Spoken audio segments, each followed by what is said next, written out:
We are starting session 7 online transactions. So, we know that online shopping is a form of electronic commerce where customer can buy or sell goods over the internet.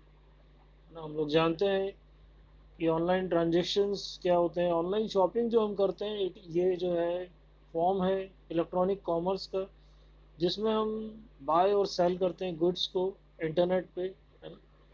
Customer जो है आपको internet का connection, active internet internet connection जो है इसके लिए required है obviously, view करने के लिए गुड्स और सर्विसेज जो सेलर जो ऑफर कर रहा है। तो कस्टमर जो है उसमें ऑनलाइन पे कर सकते हैं इसमें क्रेडिट और डेबिट कार्ड से बाय इंटरनेट बैंकिंग के थ्रू। ठीक है। तो ऑनलाइन शॉपिंग से आप लोग सब फेमिलियर है, तो ये सेशन हमारा ऑनलाइन ट्रांजेक्शन्स के ऊपर ही है। ऑनलाइन शॉपिंग जो है वो ऑब्वियसली यूज़फुल किस केसेस में होंगी? अगर कस्टमर को जो है उसके पास सफिशिएंट टाइम नहीं है ना, if customer doesn't have sufficient time to visit store, तो उस केस में जो है वो ऑनलाइन शॉपिंग वो परफॉर्म कर सकता है। और विजिटिंग ए स्टोर जो है वो मोर एक्सपेंसिव है as compared to purchasing a product online. मतलब विजिट आप कर रहे हो स्टोर को तो वो ज़्यादा एक्सपेंसिव है अगर, तो बजाय इसके कि आप परचेसिंग कर रहे हो ऑनलाइन, तो ऑब्वियसली ये बेटर ऑप्शन है। और प्रोडक्ट अगर आपकी लोकल मार्केट में अवेलेबल नहीं है तो भी आप जो है और जो है ऑनलाइन परचेसिंग जो है वो कर सकते हैं। अब यहाँ पे जो है आपको कुछ popular online transaction websites given है, जिसमें फर्स्ट दी हुई है आपको आईआरसीटीसी। आईआरसीटीसी जो है वो ऑनलाइन पोर्टल है obviously for booking flight and train tickets. Then Flipkart है।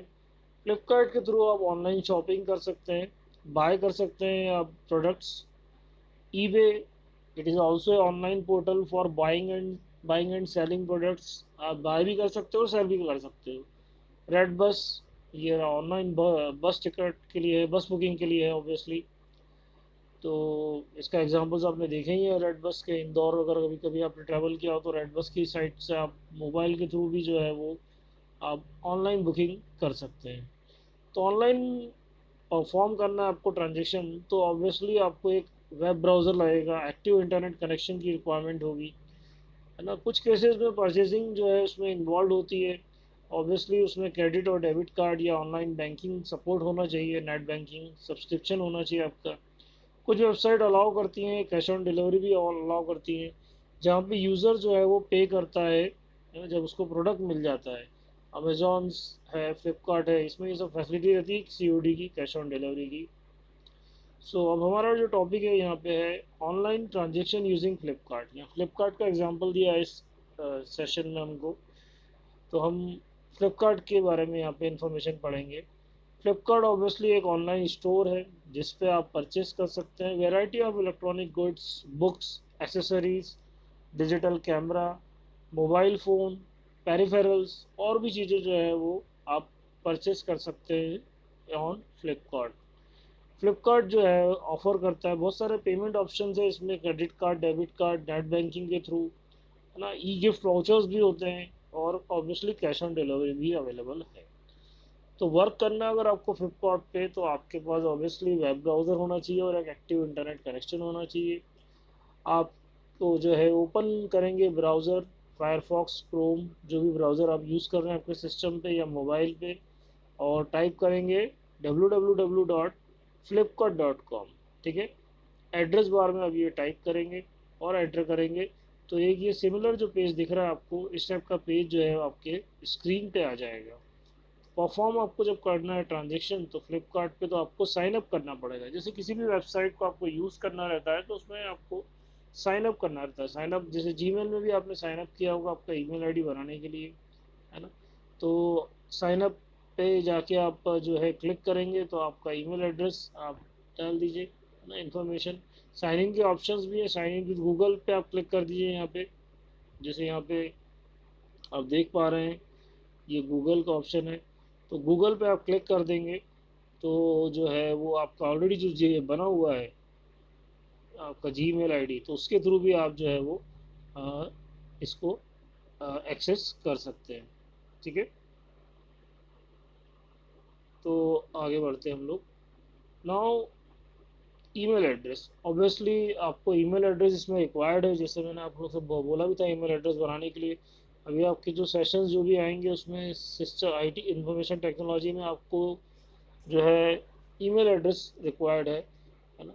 तो ईमेल एड्रेस जो है वो यूज़ कर सकते हैं आप सेंड करने के लिए। ऑफ़र मेल्स आपको आएंगे, जैसे आपने वेबसाइट में फ्लिपकार्ट में जो है वो जब साइन अप कर लेंगे तो आपका अकाउंट जब क्रिएट हो जाएगा तो जो है आपको ऑफ़र मेल्स आ सकते हैं थ्रू द वेबसाइट।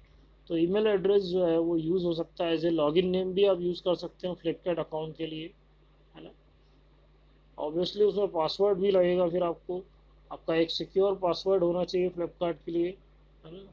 और फिर आप साइन अप कर सकते हैं। जब आप साइन अप कर देंगे सक्सेसफुली तो ये एक विंडो यहाँ पे दिख रही है वो डिस्प्ले होगी। इसमें यहाँ कैटेगरीज होती हैं, है ना। तो कैटेगरीज में आपके बुक्स हैं, ये जो है उनको कैटेगरीज में डिवाइड किया है आइटम्स को। तो उस जिस कैटेगरी में भी आपको जिस भी जो भी आपको परचेस करना है उस कैटेगरी में आप क्लिक कर सकते हैं और उसको जो है वो परचेस कर सकते हैं। यहाँ पे दिया हुआ है कि Flipkart as variety of products organise as categories, यहाँ पे वही समझाया हुआ है ना। अब आइधर रिस्पेक्टिव प्रोडक्ट पे जाएंगे, कैटेगरी पे जाएंगे और उसको आइटम को परचेस कर सकते हैं। जैसे डिजिटल कैमरा आपको परचेस करना है मान लो, तो आप सर्च बॉक्स में डिजिटल कैमरा टाइप कर देंगे और उसका मॉडल और उस टाइप की जो भी सर्च है डिजिटल कैमरा का रिगार्डिंग आप जो है वो परफॉर्म कर सकते हैं, ठीक है। तो ये इस तरीके से प्रोसेस जो है वो कंप्लीट हो जाएगी और प्रोडक्ट जो है फिर आपके कार्ट में ऐड हो जाएगा और आप पेमेंट करके या सीओडी का ऑप्शन करके आप जो है उसको परचेस कर सकते हैं। यहाँ स्क्रीन दी हुई है परचेसिंग की, जैसे यहाँ पे इमेज भी दी हुई है, उसकी कैमरा का टाइप दिया हुआ है, आइटम डिस्क्रिप्शन है, प्राइस है, क्वालिटी है और प्राइस है ना।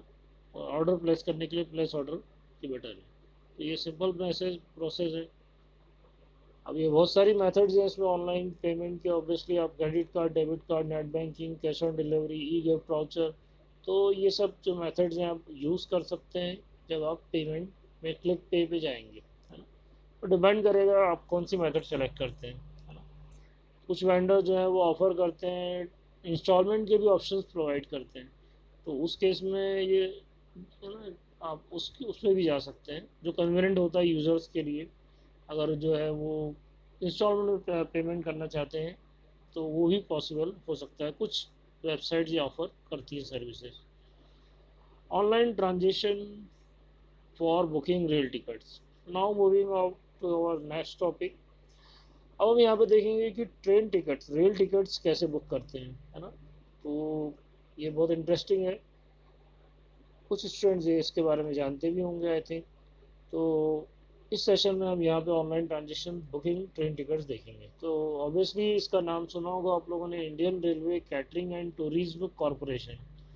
तो ये एक ऑनलाइन पोर्टल है जो यूज़ होता है बुकिंग करने के लिए ट्रेवल टिकट्स, है ना, ट्रेन टिकट्स।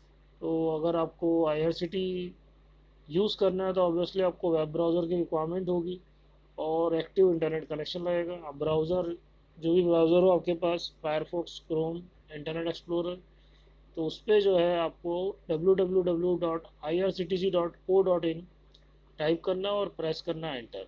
जैसे आप एंटर प्रेस करेंगे आपके सामने ये जो स्क्रीन दिख रही है इस टाइप से इसके वेबसाइट का जो है वो पेज खुल जाएगा, है ना, web page, it is called web page, है ना। देन जब ये वेब पेज ओपन हो जाएगा तो इसमें भी आपको साइन अप करना है। ऑब्वियसली ये साइन अप का यहाँ पे दिख रहा है आपको, ये लेफ्ट साइड में लॉगिन के पे नीचे दिया हुआ है। तो इस पर साइन अप पे जब परफॉर्म करेंगे तो आपको एक अकाउंट क्रिएट करना है इसमें, है ना। यहाँ पे दिया हुआ भी है कि परफॉर्म करना है आपको ट्रांजेक्शन यूजिंग आईसी, तो you need to sign up. Obviously Flipkart में भी यही बोल रहा था, साइन अप करना है आपको। यहाँ पे इतना इजी नहीं होगा जैसा फ्लिपकार्ट में था। आपको साइन अप पे क्लिक करना है और एक विंडो फिर यहाँ पे जो है वो ओपन होगी और फिर आपको एक वेब पेज ओपन होगा जिसमें आपको जो यहाँ पर दिख रहा है सिमिलर पेज जो है ओपन होगा और इसमें आपको आपकी कंप्लीट इन्फॉर्मेशन इसमें जो है वो फिलअप करनी पड़ेगी। मतलब ये फॉर्म पूरा आपको फिलअप करना है, उसके बाद जो है आपका अकाउंट क्रिएट होगा। जब आप फिर लॉग ऑन करेंगे IRCTC साइट पे तो आप फिर बुक कर सकते हैं टिकट्स, है ना। तो ये फेमिलर है, वॉच करना बहुत इजी है रिप्रेजेंट, तो आपको फिल करना है ये डेटा। अच्छा, एक बात और, इसमें जो स्टार वाले जो फील्ड्स होती हैं वो मैंडेटरी होती है, मतलब यहाँ पे जितनी भी स्टार वाली फील्ड दिखेगी आपको फॉर्म में, वो आपको उसमें एंट्री करना इम्पोर्टेंट है। उसमें अगर एंट्री आप नहीं करेंगे तो फॉर्म आपका सबमिट नहीं होगा, इसलिए स्टार वाली एंट्रीज जो है वो करना ज़रूरी है। जो स्टार नहीं है वो ऑप्शनल होती हैं, अगर आप देना चाहें तो दे सकते हैं इंफॉर्मेशन, और नहीं देना चाहें तो ये आप नहीं दे सकते, ये आपके ऊपर है। ठीक है। अब जब ये आप लॉगिन करेंगे आईआरसीटीसी की वेबसाइट पे, तो ये प्लान माई ट्रैवल का ऑप्शन आएगा, इसमें फ्रॉम ऑप्शन पूछेगा, टू पूछेगा, है ना। In the from field you can type ना, from where you want to go, मतलब द योर सोर्स सिटी जो है वो फ्रॉम में एंट्री करेंगे आप, एंड डेस्टिनेशन सिटी जो है वो टू पे करेंगे। फॉर एग्जांपल आप खंडवा टू दिल्ली जाना चाहते हैं, if you want to travel to Khandwa to Delhi, then you can type Khandwa in the from and Delhi in the to, and obviously date और टिकट टाइप भी आपको यहाँ पे करना है। कोटा अगर कुछ है, जनरल कोटा है या, तो उसमें क्लिक करके आप चेंजेस कर सकते हैं। जब आप फाइंड ट्रेन्स पे क्लिक करेंगे, यहाँ पे जब आपने यहाँ एंट्री करी है अपने फाइंड ट्रेन्स पे, तो ट्रेन्स आपके पास अवेलेबल हो जाएगी, एक पिक्चर में दिखेगी आपको, यहाँ पे दिख रही है जैसे, और उनकी टिकट्स जो कॉस्ट है वो भी अवेलेबल हो जाएगी, उसमें सीट्स कितनी अवेलेबल है वो सब इंफॉर्मेशन आ जाएंगी। ठीक है। आप स्टेटस दे सकते हैं अवेलेबल टिकट्स का, है ना, sorted by day, day wise आप देख सकते हैं यहाँ पे। और जैसे ही जो फिक्स डेट है आप उसमें क्लिक करके प्रोसीड कर सकते हैं। जब आप बुक करेंगे टिकट, तो एक इलेक्ट्रॉनिक कॉपी जो टिकट की है वो डिस्प्ले हो जाएगी स्क्रीन पे, और इवन ये टिकट जो है आपको मेल भी हो जाएगी, है ना, रजिस्टर्ड आपका ईमेल आईडी पे। तो ये हमारा सेशन कंप्लीट हो गया है, ऑनलाइन ट्रांजेक्शन्स। सो स्टूडेंट्स, अब हम लोग आगे बढ़ रहे हैं for our next session, this is internet security. Obviously internet जो है सभी लोग यूज़ करते हैं, तो सिक्योरिटी इसमें बहुत इंपॉर्टेंट रोल प्ले करती है। तो यहाँ इस सेशन में हम लोग देखेंगे कि what are the security measures which we have to use when using the internet. तो ऑब्वियसली इंटरनेट सिक्योरिटी जो है ये ब्रांच है कंप्यूटर सिक्योरिटी की, है ना, ये रिलेटेड टू इंटरनेट है ऑब्वियसली। मतलब इंटरनेट जब आप सर्फिंग कर रहे हैं तो आपको किन किन बातों का ध्यान रखना चाहिए, इस सेशन में हम लोग देखेंगे, है ना। तो ऑब्जेक्टिव जो ऑब्वियसली क्या है इसमें ये, कि अटैक्स जो हैं इंटरनेट पे, वो उनसे हम कैसे बच सकें ये देखेंगे हम।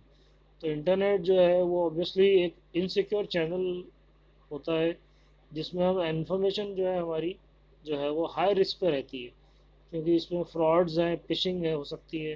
तो ये सेशन जो है ऑब्वियसली आपको ये इंट्रोड्यूस करेगा इंटरनेट सिक्योरिटी के लिए, कॉन्सेप्ट बताएगा इसमें, और कैसे आप सिक्योर ऑनलाइन और नेटवर्क ट्रांजेक्शन परफॉर्म कर सकते हैं। तो ऑब्वियसली थ्रू इंटरनेट जो है वो वैल्यूएबल इंफॉर्मेशन प्रोवाइड करता है, एंटरटेनमेंट प्रोवाइड करता है, और इट में लीव योर कंप्यूटर अनसिक्योर, है ना, due to many online threats जो है बहुत सारी हैं, तो आपका सिस्टम जो है अनसिक्योर हो सकता है। तो अगर आपको इंश्योर करना है तो इसके लिए आपको user name, password, credit card, online banking information, तो ये जो है वो ट्रैक हो सकते हैं अनऑथोराइज यूज़र से। तो कुछ वेबसाइट्स हैं जो इंस्टॉल कर देती हैं मालवेयर आपके कंप्यूटर में, और आपको भी नहीं पता रहता इस बारे में, तो वो आपकी जो कंप्यूटर है उसको डैमेज कर सकती है और इनसिक्योर भी हो सकता है। तो ऑनलाइन थ्रेट्स जैसे फिशिंग है, ईमेल स्पूफिंग है, चैट स्पूफिंग है, ये इंक्रीज कर देते हैं chances of getting compromised. Okay. तो आप ये जो प्रॉब्लम्स हैं उनको रिड्यूस कर सकते हैं, इस रिस्क को प्रैक्टिस करके, कि आप एक एंटीवायरस सॉफ्टवेयर यूज़ करें अच्छा सा, एंटी स्पाईवेयर सॉफ्टवेयर यूज़ करें, फायरवॉल यूज़ करें, स्ट्रॉन्ग पासवर्ड यूज़ करें, है ना, ताकि जो है ये अच्छी प्रैक्टिस रहे आपके लिए। बेस्ट प्रैक्टिसेस आपको यूज़ करना चाहिए। तो बेस्ट प्रैक्टिसेस क्या हैं सिक्योरिटी के लिए, यहाँ पे गिवन है। Obviously use strong password, password आपका जो है काफ़ी स्ट्रॉन्ग होना चाहिए, है ना। वो हमेशा, जैसे आजकल तो रूल्स भी आ गए हैं कि आप जो है पासवर्ड सिंपल नहीं बना पाते हैं, वो आपको बोलता है कि अल्फ़ाबेटिक होना चाहिए, न्यूमेरिक होना चाहिए। उसमें अल्फ़ा न्यूमेरिक मतलब ये होता है कि अल्फ़ाबेट्स हो और नंबर्स भी हों, कुछ स्पेशल कैरेक्टर का यूज़ हो क्रिएट करने के लिए पासवर्ड। तो ये इजी नहीं है क्रैक करना, ताकि अगर इस टाइप का पासवर्ड आप बनाएंगे तो उसको इजी नहीं होगा क्रैक करना। तो जैसे अगर कभी आप ये मत करें कि आपका पासवर्ड जो है वो फेवरेट कलर का है, फ्रेंड्स के नेम का है, बाइक नंबर है, मोबाइल नंबर है ना। इस टाइप से पासवर्ड आप ना बनाएं, है ना। तो पासवर्ड जो है वो, क्योंकि इस केस में अगर इफ़ यू, है ना, डू लाइक दैट, देन आपका पासवर्ड जो है वो इजीली गैस हो सकता है ना। तो चेंज योर पासवर्ड, आपको चेंज करते रहना चाहिए 2 और 3 वीक्स में आपका पासवर्ड।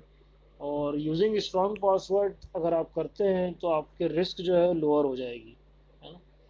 और तो ये इफेक्टिवनेस है और फिर पासवर्ड डिपेंड किस पे करेगी, सिक्योरिटी मैकेनिज्म क्या है आपके सॉफ्टवेयर का, और यूज़र जो है कितने इन्वॉल्व हो रहे हैं इसमें स्ट्रॉन्ग पासवर्ड। बहुत सारी वेबसाइट्स हैं इसके लिए, वेबसाइट का भी आप यूज़ कर सकते हैं कि अगर आपको पासवर्ड नहीं समझ में आ रहा है कि पासवर्ड किस तरीके से बनाएं, तो वो बहुत सॉफ्टवेयर वेबसाइट भी जो है वो चेक करती हैं इफेक्टिवनेस, है ना, जब रजिस्टर करते हैं पासवर्ड। तो यहाँ पे ये देखिए, यहाँ दिया हुआ है वीक, फेयर, स्ट्रॉन्ग। तो वेबसाइट भी आपको बताती है कि आपने जो पासवर्ड बनाया है वो किस टाइप से बनाया है, वो वीक है कि स्ट्रॉन्ग है ना। तो यहाँ पे कुछ गाइडलाइंस हैं जो हमें स्ट्रॉन्ग पासवर्ड के लिए यूज़ करना चाहिए। ऑब्वियसली लेंथ जो है पासवर्ड की 12 to 40 कैरेक्टर्स होना चाहिए। अगर वेबसाइट जो है परमिट कर रही है कि आपको 12 से 14 कैरेक्टर का पासवर्ड आप रख सकते हैं, तो आपको रखना चाहिए। Avoid keeping password based on repetition, repetition नहीं होना चाहिए, डिक्शनरी वर्ड्स नहीं होना चाहिए, यूज़र नेम नहीं होना चाहिए उसमें कुछ भी, रिलेटिव या पेट का नेम नहीं होना चाहिए, नंबर्स और सिंबल जो है पासवर्ड में होना चाहिए अगर अलाउ कर रहे हैं तो, है ना। और कैपिटल और लोअर केस लेटर्स होना चाहिए। और avoid using same password, same password आपको नहीं यूज़ करना चाहिए मल्टीपल साइट्स के ऊपर। जैसे कई बार होता है कि पासवर्ड को लर्न करने के लिए जो है कुछ लोग क्या करते हैं कि सेम पासवर्ड जो है वो नंबर ऑफ साइट्स पे यूज़ करते हैं। तो वी शुड अवॉइड दिस, है ना। अवॉइड भी करना चाहिए आपको कि आप कोई अगर पब्लिक प्लेस पे हैं तो आप जो है उनको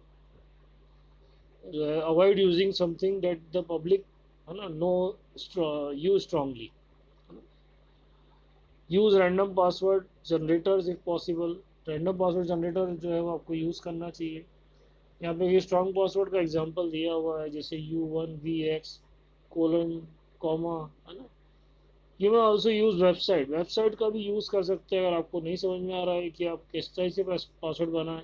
you can use also websites, for example यहाँ पे गिवन है www.strongpasswordgenerator.com।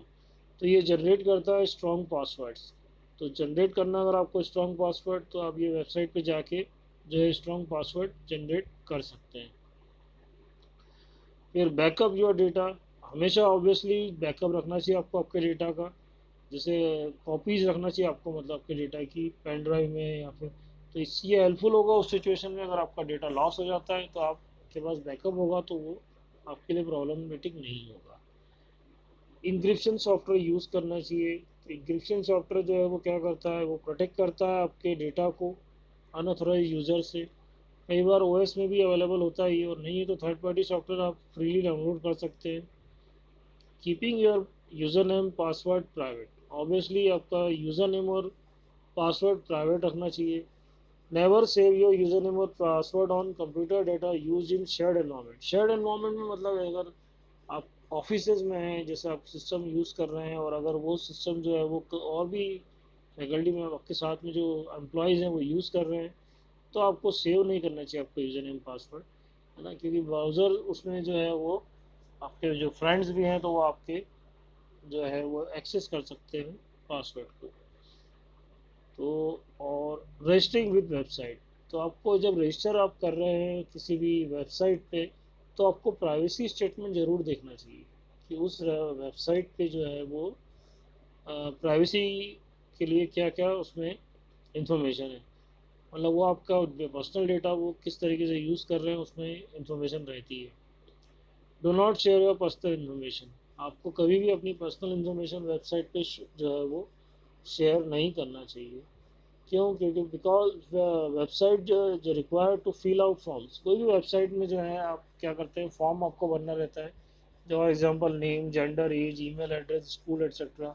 तो आपको जो है वो कोशिश होना चाहिए फिल करने के लिए इस टाइप की इन्फॉर्मेशन, और रिसर्च करना चाहिए कि जिस पे आप जो है ये इन्फॉर्मेशन प्रोवाइड कर रहे हैं तो वो जो है वो ट्रस्टेबल है कि नहीं, है ना। आपका ईमेल एड्रेस जो है वो यूज़ किया जा सकता है अनऑथराइज यूज़र्स के थ्रू, आपको फेक मेल आ सकते हैं अनवांटेड। तो थिंक ट्वाइस और थ्राइस, आपको सोचना चाहिए कि आप जो इन्फॉर्मेशन दे रहे हैं तो वो वेबसाइट जो है वो फेक तो नहीं है। Now next is secure transaction.